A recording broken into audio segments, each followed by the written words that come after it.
আসসালামু আলাইকুম। তো সবাই কেমন আছো? তো আজ আমি এসেছি যে আমাদের খয়রামারির সাতপাড়া ঈদগাহ ময়দান সেখানে। তো আজকে আমি সেখানকার ভিডিও তোমাদেরকে দেখাবো।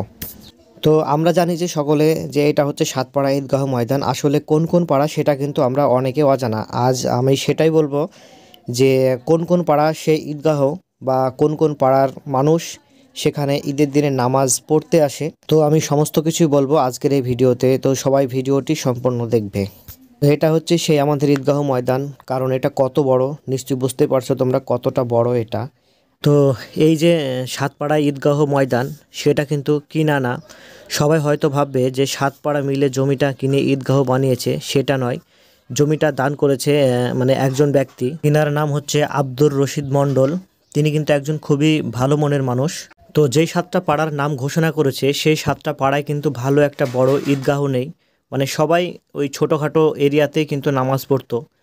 তাই সেই সব কথা চিন্তা করে কিন্তু তার যে জমি সে জমিটা দান করেছে এবং সেই সাতটা পাড়ার মানুষকে সে বারবার আহ্বান করেছে তারা যেন ঈদের নামাজটা সেই মাঠেই যেন পড়ে।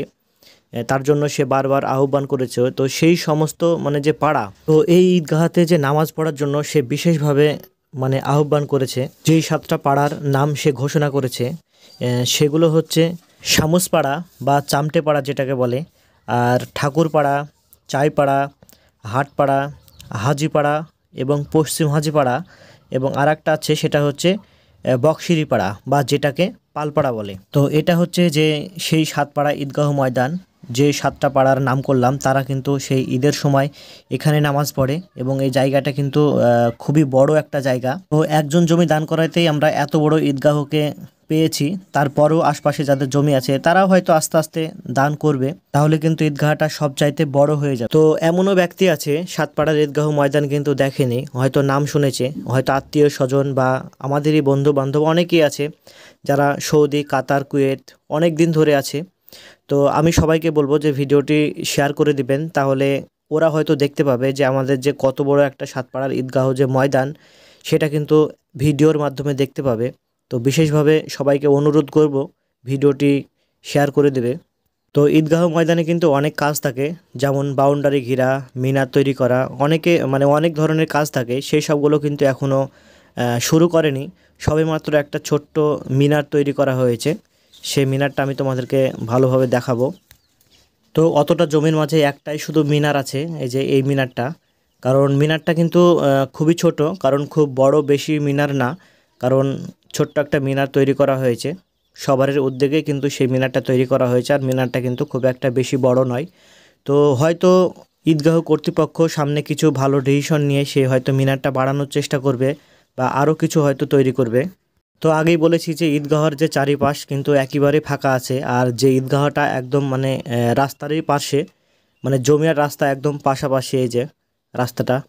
আর চারিপাশে যে সমস্ত জায়গাগুলো আছে সেইগুলো কিন্তু মাঠের যে সমস্ত আবাদগুলো হয় সেই সব আবাদগুলো কিন্তু হচ্ছে, বা এখন বর্তমান সময়ে গম আছে। আর এটা কিন্তু একদম ফাঁকা মাঠেরই মধ্যে, সত্যি খুবই সুন্দর একটা জায়গা। অনেক ঈদগাহই কিন্তু আমরা দেখেছি যে ফাঁকা পড়ে থাকে বলে তারা আবাদ করে, এটা কিন্তু তা নয়।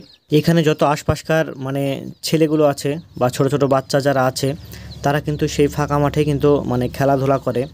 আর জায়গাটা সত্যি খুবই অসাধারণ একটা জায়গা। যারা আসনি দেখতে অবশ্যই দেখতে আসবে। আর সবচাইতে বড় কথা হচ্ছে যে সামনেই কিন্তু রোজার মানে রোজা চলছে, কিন্তু রোজার পরেই কিন্তু ঈদ। সবাই আসবে সেই ঈদে নামাজ পড়তে।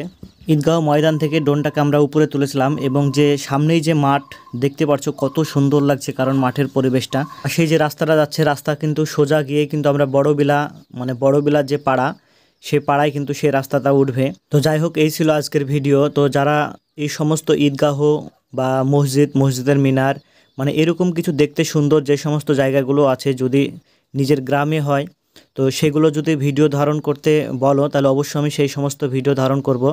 যদি এরকম কিছু থাকে তোমাদের আশেপাশে তাহলে অবশ্যই আমাকে জানাবে এবং সেখানে গিয়ে আমি সেই ভিডিও ধারণ করব। তো সবাই ভালো থাকবে, সুস্থ থাকবে, ধন্যবাদ।